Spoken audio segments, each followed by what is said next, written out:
1 Samuel 17:45. Beat giants. Then said David to the Philistine, Thou comest to me with a sword, and with a spear, and with a shield, but I come to thee in the name of the Lord of hosts, the God of the armies of Israel, whom thou hast defied. Topic: Beat Giants. Sermon by David Jacobs. One of the most famous stories in the Bible, David defeating Goliath, is the ultimate underdog story. The story has become synonymous with a less favored opponent beating a favored one.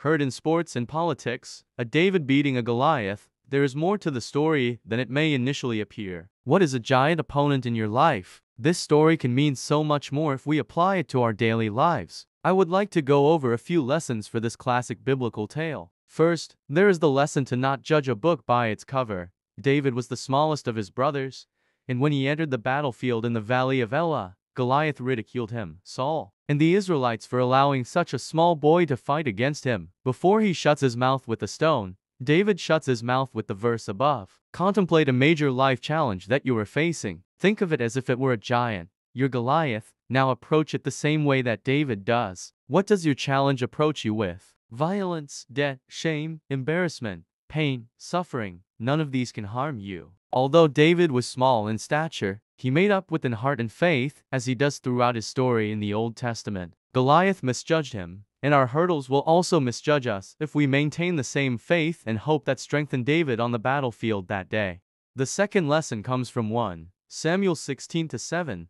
But the Lord said unto Samuel, Look not on his countenance, or on the height of his stature, because I have refused him, for the Lord seeth not as man seeth. For man looketh on the outward appearance, but the Lord looketh on the heart. I think David proved this verse true during his battle with Goliath. Mocked for his stature, no matter the outcome of the battle, no man could mock him after watching the brave manner with which he fought. Now think to your own life, who do you most look up to? Are they wealthy, successful, beautiful people? I would say for most of us, the answer is yes to these. Sometimes that means that they are wealthy, successful, and beautiful in God's eyes, but sometimes not. A pure heart allows God to accomplish any good work through anyone. Is your heart pure? If not, you must work to make it pure in the future. Lastly, I want to talk about the importance of asking the Lord for help. David has no fear in his battle with Goliath, but few characters in the Bible seek God's guidance, forgiveness, and counsel more than David. He has confidence that the Lord is with him because he is constantly communicating with the Lord.